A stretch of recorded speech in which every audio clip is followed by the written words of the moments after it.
বিল্লাহি ফাকাদ হাবিতা আমালু, আল্লাহর কোন বান্দা যদি শিরক করে তার জীবনের সব নেক কাজগুলো আল্লাহ পাক বরবাদ করে দিবেন। নাউজুবিল্লাহ।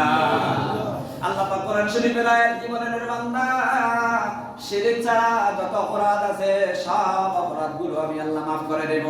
রে বান্দা তারপরে তোরা আমার সাথে শিরক করিস না। দুই নম্বরে যে মানুষগুলোকে আল্লাহ পাক আজকে রাতে maaf করবেন না এবং কিয়ামতের দিন আল্লাহ পাক যে মানুষগুলোর দিকে রহমতের নজরে তাকাবেন না, যে মানুষগুলো অন্ধ হয়ে উঠবে, ওই মানুষগুলোর ভিতরে দুই নম্বর মানুষ হলো যে মানুষগুলো অন্য মানুষকে অন্যায়ভাবে হত্যা করেছে। অন্যায়ভাবে যদি মানুষ হত্যা করে, মানুষ হত্যার সাথে যদি জড়িত হয়ে যায়, এই মানুষগুলো হাসরের ময়দানে অন্ধ হয়ে উঠবে। এই মানুষগুলোকে আল্লাহ পাক পুত পবিত্র করবেন না, এই মানুষগুলোর দিকে আল্লাহ পাক তাকাবেন না।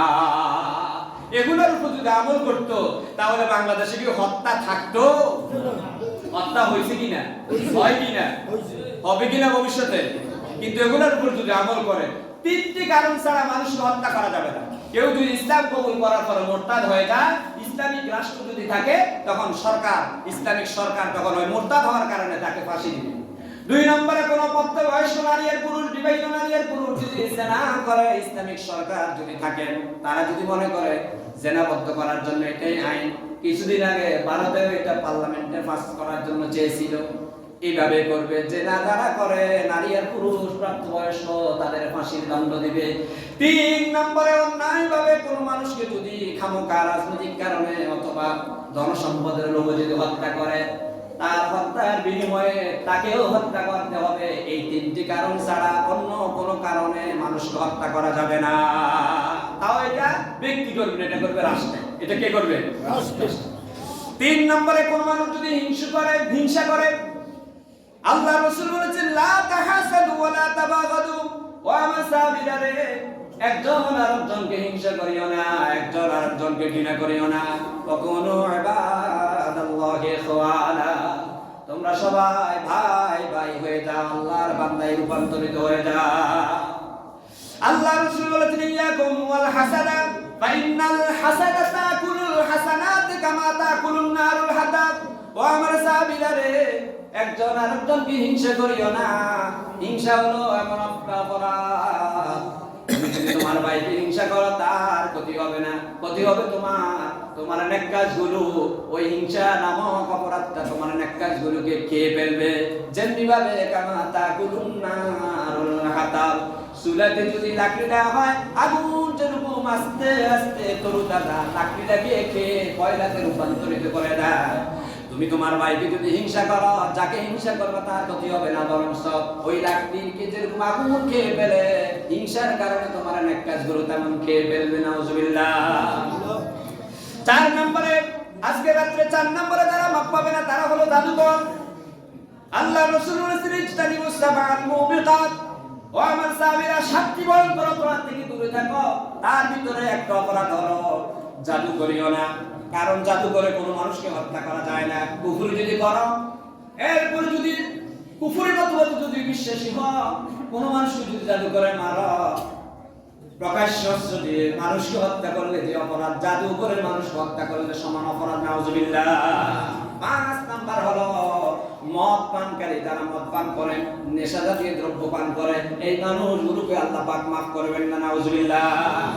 আল্লাহ রাব্বুল আলামিন 7 নম্বর পারার 2 নম্বর পৃষ্ঠায় বলেন ইন্নামাল খামরু ওয়াল মাইসিরু ওয়াল আনসাবু ওয়াল আসলামু রিজসুম মিন আমালিশ শাইতান। আল্লাহ পাক বলেন, ও আমার বান্দারা, মদ পান করিও না, নেশা জাতীয় দ্রব্য পান করিও না, এগুলা হলো শয়তানি কাজ। আমালুশ শয়তান, এগুলা শয়তানি কাজ। এই নেশা দ্রব্য যারা করে, যারা মদ পান করে, নেশা সেবন করে, এই মানুষগুলো মানুষের উপর অত্যাচার করতে দ্বিধাবোধ করে না। মদের আরবি হলো খমর, খমরের আবার আরবি হলো, খমরের আরবি অর্থ হলো ডেকে ফেলা, কন্যাকেও আরবিতে খমরন বলে। মায়েরা বোনেরা তার সতীত্বকে হেফাজত করার জন্য, তার বিশেষ অঙ্গকে ঢেকে রাখার জন্য অন্যা ব্যবহার করে। খমরন অর্থ হলো মদ, এই মদ যখন কোন আল্লাহর বান্দা পান করে তার আকলটা দিকে যায়, আকলের উপরে পর্দা পড়ে যায়। তখন কে মা, কে বোন, কে তার রাজনৈতিক কর্মী, কে তার ছাত্র আর কে শিক্ষক এটা বাদ বিচার করতে পারে না। পাইকারি দরে তাদের উপর জুলুম নির্যাতন এবং জিনার মতো বিচার করতে তারা উদ্বুদ্ধ হয়ে যায়। এজন্য আল্লাহ রাসূল বলেছেন যারা মদখোর তাদেরকে আল্লাহ পাক আজকে রাতে maaf করবেন না। 6 নাম্বার হলো জিনাকার। যারা জিনা করে, মানুষের অধিকার নষ্ট করে, সমাজে দারুস সন্তান পয়দা করেন, ওই দারুস সন্তানের পিতা মাতা যারা, এই মানুষগুলোকে আল্লাহ পাক আজকে রাতে maaf করবেন না। বন্ধুরা আমার, বাবারা আমার, জিনাকারকে আল্লাহ পাক maaf করবেন না। কিয়ামতের দিন আল্লাহ পাক এই জিনাকারদের দিকে তাকাবেন না, তাদেরকে হাউজে কাউসারের পানি দিয়ে পুত পবিত্র করবেন না। এই মানুষগুলো কিয়ামতের দিন অন্ধ হয়ে উঠবে জিনা নামক অপরাধের কারণে। 7 নাম্বার হলো আত্মীয়তার সম্পর্ক যদি ছিন্ন করে। আমার ভাইয়েরা, বাবারা, আমাদের মা আছে, মায়ের বোন খালা আছে, বাবার বোন ফুফু আছে, আমাদের বোনেরা আছে, কিন্তু আমরা বাবারা, ভাইয়েরা আমাদের বোনদের খবর রাখি না, সম্পত্তি দেওয়ার ভয়ে। এরকম আছে না? অনেক ভাই বোনকে দাওয়াত দেয় না, ভাগিনাদেরকে জায়গা জমি চিনায় না, কিন্তু কঠিন একটা মারাত্মক অপরাধ। আল্লাহ রাসূল বলেছেন কাতিউর রহমে, যারা আত্মীয়তার সম্পর্ককে ছিন্ন করে, আত্মীয় স্বজনের খোঁজ খবর রাখে না। আল্লাহ রাসূল বলেছেন মান আহাব্বা আইয়াবসুতার রিজকা ফালিয়াসির রাহমা। আল্লাহর কোন বান্দা যদি তার রিজিকের বরকত চায়, বেশি বেশি করে আল্লাহ পাকের পক্ষ থেকে রিজিকের বন্দোবস্ত, সেজন্য তার আত্মীয় স্বজনের খোঁজ খবর রাখে। 8 নাম্বার হলো যারা পিতামাতার অবাধ্য সন্তান, যারা পিতামাতার প্রতি শ্রদ্ধা করে না, সম্মান করে না, পিতামাতার সাথে বেয়াদবি করে, ওই মানুষগুলোকে আল্লাহ পাক আজকে maaf করবেন না। আল্লাহ রাসূল বলেছেন হুমা জান্নাতুকা ওয়া নারুকা, তোমার আব্বা আম্মা তোমার জান্নাত, তোমার আব্বা আম্মা তোমার জাহান্নাম। তুমি যদি ইচ্ছে করো জান্নাত নিতে পারো, তুমি যদি ইচ্ছে করো জাহান্নামের দিকে তুমি ধাবিত হতে পারো।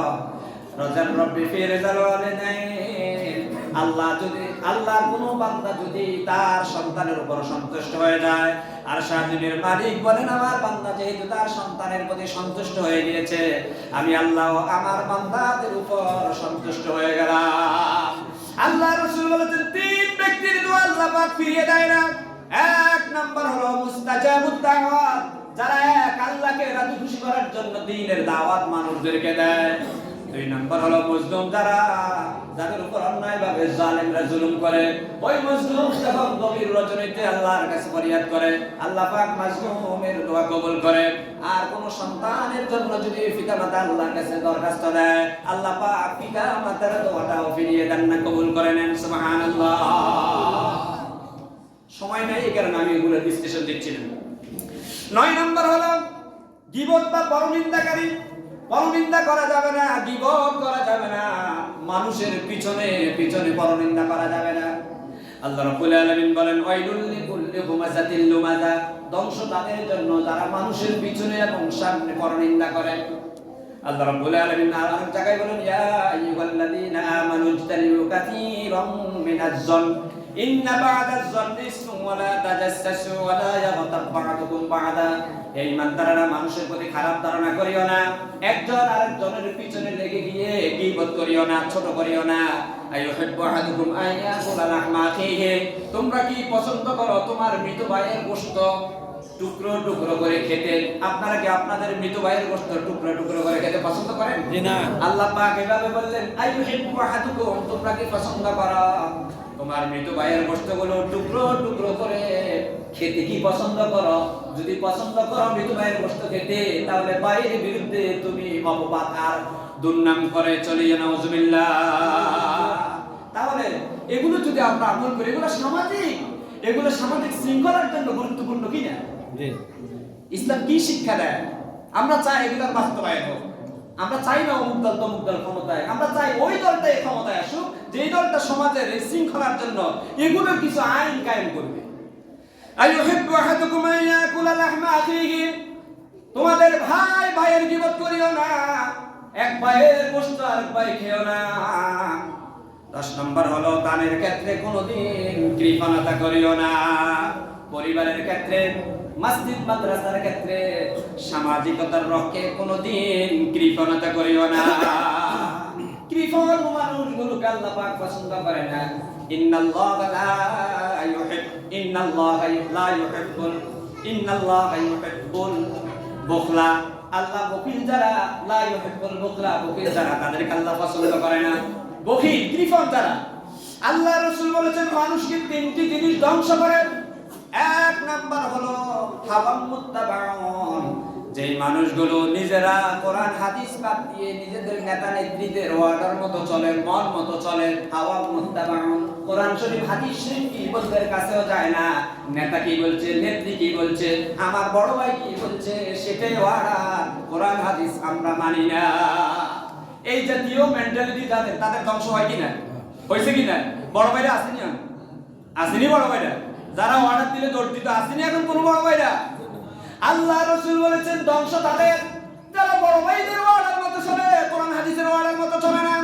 আবু জাহেলের অর্ডার মতো যারা চলেছিল, আবু লাহাবের অর্ডার মতো যারা চলেছিল, বিশ্বনবী সহ সাহাবায়ে কেরামের উপর আক্রমণ করেছে। মক্কা বিজয় হয়ে যাওয়ার পরে বড় ভাইরা সব পালাইয়া গেছে, ছোট ভাইদের কোনো খবর রাখে নাই। সব ছোট ভাইরা ওরাইতান নাস ইয়াদখুলুনা ফি দীনিল্লাহি আফওয়াজা, আবু বকর, ওমর, ওসমান, আলী রাদিয়াল্লাহু তাআলা আনহুদের কাছে এসে মাফ চেয়ে বলল, আমরা ভুল করেছি, বড় ভাইদের ওয়ার্ডারে চলেছে, আমাদেরকে আপনাদের দলে নিয়ে নেন। দুই নম্বর হলো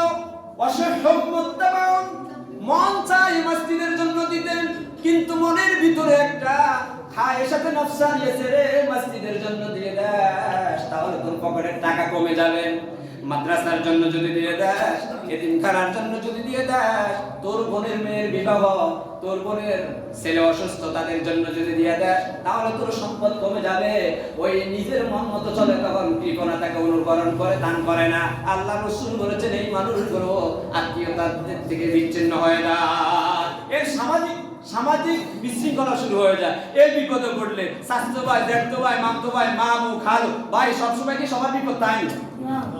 আপনি আজকে বাগনিয়ারে সহযোগিতা করলেন, বাগনা উঠে গেছে সৌদি আরব, এখন বাগিনার এই কথাটা খেয়াল থাকবো, কিন্তু আপনি বাগিনা তো ফাইন না, তার মা সম্পদ আছে না, কিন্তু আপনি খবর নিলেন না, আপনি ধ্বংস হয়ে যাবেন। আপনার বোনও আর খবর নিত না, বাগিনাও নিত না, মামুরও খবর নিত না। দেখছেন নি আল্লাহ রাসূল কি সুন্দর কথা বলছে? কারণ বখিলতার কারণে ওই খেদমতগুলো হয় না, বোনের খেদমত হয় না, বাগিনার খেদমত হয় না, বাতিজার খেদমত হয় না, এরকম আছে না? এই সামাজিকভাবে কোনটা সময় যায়, এজন্য কৃপণতা করা যাবে না। আমার একেবারে সব দান করে ফেলবেন, বাচ্চা কাচ্চারা কিছু রাখবেন না, সেটা হবে, যা হবে না।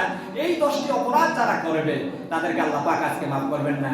আল্লাহ পাক আমাদের সবাইকে আমল করার জন্য কবুল করুন। তাওবাহ নসুহা করার জন্য সবাই নামাজের সুরতে বসে, তবে আগে সিদ্ধান্ত নেন।